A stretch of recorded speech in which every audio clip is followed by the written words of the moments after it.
Por anos testemunhei a relutância de pensadoras feministas brancas em reconhecer a importância de raça. Testemunhei sua recusa em abrir mão da supremacia branca, sua falta de vontade de reconhecer que o movimento feminista antirracista era a única base para tornar real a sororidade. E testemunhei a revolução da consciência de que aconteceu quando mulheres individuais começaram a se libertar da negação, a se libertar do pensamento da supremacia branca. Essas maravilhosas mudanças restauraram a minha fé no movimento feminista e fortaleceram minha solidariedade às mulheres.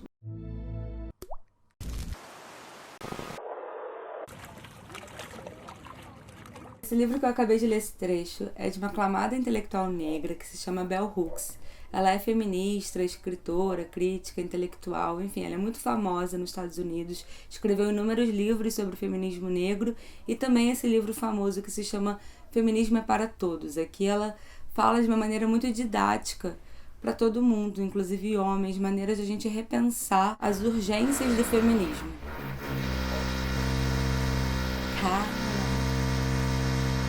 E é sobre isso que eu quero falar com vocês.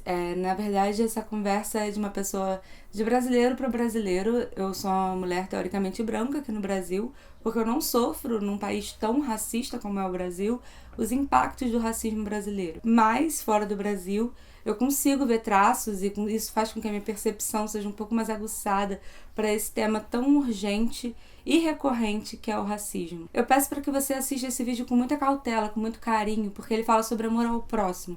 Ele fala sobre coisas que a gente já deveria ter entendido, principalmente enquanto brancos. Eu te convido, inclusive, a visitar os seus lugares de privilégio e não num lugar de culpa, não te culpando sobre eles, porque não é culpa sua. Principalmente para quem chegou depois, mas a questionar por que você ainda não parou para pensar e se manteve a deixar isso continuar dia após dia na nossa sociedade. Eu sei que é mais fácil às vezes a gente dizer que não existe mais algumas coisas, mas elas estão aí gritando para dizerem que elas existem sim, que elas machucam sim muitas pessoas. E a gente agora vê muitas marcas falando de representatividade, com modelos negros, modelos também trazendo essa coisa da inclusão.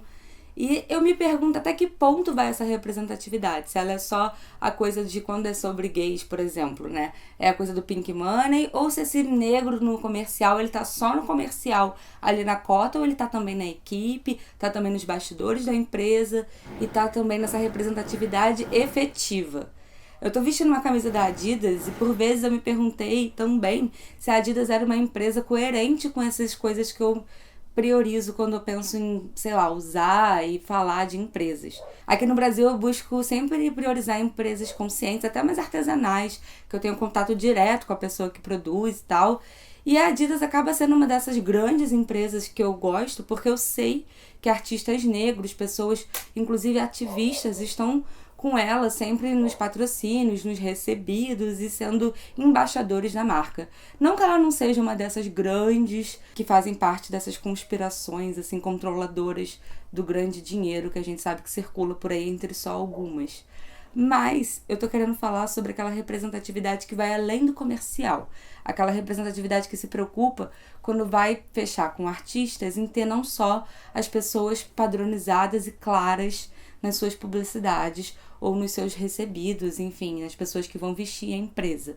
É muito importante a gente saber até que ponto isso não tá só para manter no assunto que tá em dia e facilitar a marca em estar na boca do dia a dia das pessoas, enfim, e continuar esse consumo irresponsável que a gente vê dia após dia aí seguindo e só faturando em cima da nossa ilusão. E falando sobre trabalho, eu vou voltar a falar sobre o livro e ser mais objetiva com o que Bell Hooks fala, porque essa mulher ela é realmente muito genial e muito essencial. Ela fala muito sobre a mulher no trabalho, né?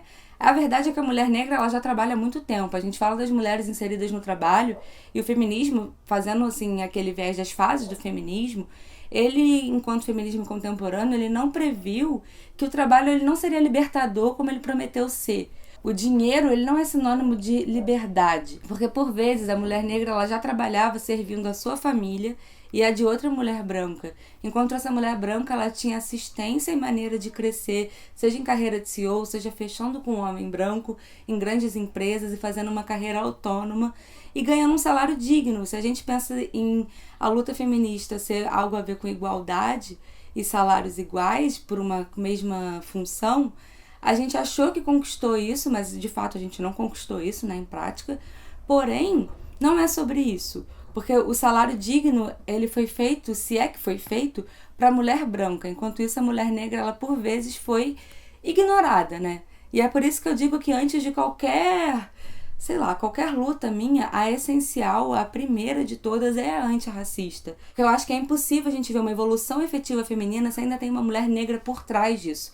Se para eu crescer no meu trabalho ainda tem uma mulher negra que cuida dos meus filhos, limpa a minha casa, permite que eu fique horas no trabalho, chegue em casa cansada, com tudo feito pra mim, tem alguma coisa errada. Eu acho que assim, eu falo muito de um lugar de fala meu, como quem cresceu na Barra, no Recreio, entre esses lugares, aqui no Rio de Janeiro, e vi pessoas falarem, a minha segunda mãe, a pessoa que me criou, ou até uma coisa que me incomoda muito ouvir hoje em dia, que era minha mãe preta. Gente, para e pensa. Se essa mãe preta te criou, ela deixou alguns filhos serem criados por outras pessoas. Eu penso muito que tem uma pessoa que eu amo muito, que é a Maria, que eu também tive essa segunda mãe, que ela, por vezes, se negava a minha mãe a dormir no serviço, porque ela tinha que criar os filhos dela. E hoje eu vejo quanto foi forte da parte dela dizer, não, minha querida, eu tenho minha casa para criar também, além da sua. Porque senão os filhos dela veriam a mãe menos do que eu. Então, pelo menos, eles puderam ver em outro turno. Eu acho que a gente tem que lembrar que todas essas mulheres negras, elas já trabalham muito tempo, só que servindo da mulher branca. Então, assim, a gente tem que lembrar que a força e o esforço agora atual do feminismo contemporâneo deveria ser o esforço para trabalhos dignos para todas as mulheres, e todos os trabalhos são dignos, mas a equivalência monetária desses trabalhos, então. E, assim, não é culpa da mulher branca ser privilegiada, de fato, nessa sociedade racista. Assim como não é culpa a revolta da mulher negra que está cansada de diariamente sofrer essas consequências dessa sociedade cruel e racista. Não é culpa de nenhuma de nós também o feminismo contemporâneo não ter previsto que, sei lá, as mulheres iam se preparar para profissões que hoje em dia não iam existir mais, ou que o fato da liberdade do trabalho não ia libertar as mulheres dos homens. A Bell Hooks, ela fala muito disso no livro também. Enfim, a gente não ia ter como saber disso tudo. Mas o que a gente sabe hoje é que se as mulheres brancas se comoverem à causa negra urgentemente e abrirem espaços para mulheres negras ocuparem, seja as empresas que elas já comandam, sejam os espaços de trabalho que elas já estão, ou então efetivarem e reconhecerem o esforço das mulheres negras que estão nos cotidianos delas. Aliás, falando em cotidiano, quantas pessoas negras estão no seu cotidiano? É uma boa questão. Mas voltando ao que eu estava falando, se as mulheres elas voltarem a se preocupar com essas mulheres negras, mesmo que poucas, que já cercam o seu dia a dia, e eu falo isso muito para as mulheres brancas elitistas, as que não frequentaram escolas com muitas pessoas negras, que não tiveram muitos professores negros, médicos, advogados, se perguntarem por que não e começarem a querer ocupar esses lugares de pessoas realmente negras. Que na hora que você esteja escolhendo uma pessoa para uma profissão, fazendo uma entrevista de emprego, você priorize a pessoa negra. Que na hora que você escolha com quem trabalhar, você não só escolha trabalhar com alguém que seja mulher, porque também é importante, mas uma mulher negra. Eu sei que tem questões de trabalho que não estão muito pautadas nisso, de várias questões internas que a gente avalia.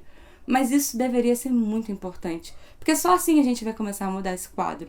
Só assim a gente vai conseguir não reproduzir para as crianças uma sociedade que ainda é muito racista. Apesar de ser completamente essencial também a questão do veganismo e anticapitalista, tudo isso que fere também a sociedade, eu não aguento mais ver a causa racista esquecida.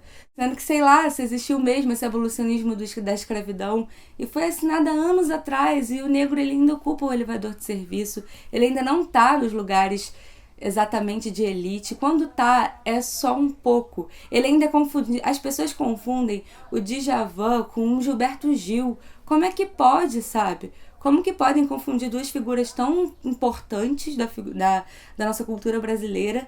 Porque não conseguem, elas preenchem cotas. Tem uma frase da Elisa Lucinda que eu gosto muito, que ela fala: se ainda existe territorialidade, é porque existe apartheid. Se a gente ainda sabe onde encontrar o negro e onde encontrar o branco, é porque existe apartheid. E ainda há quem diga que no Brasil não existe racismo. E isso é muito grave.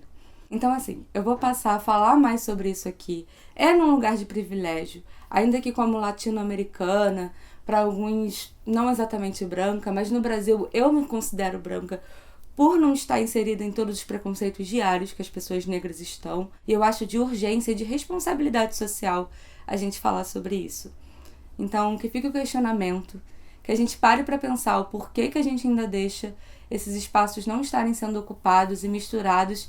E assim, que a gente pare com aquela mística, e não é aquela mística que eu gosto de falar aqui, o misticismo que eu adoro, aquela mística de que somos todos iguais.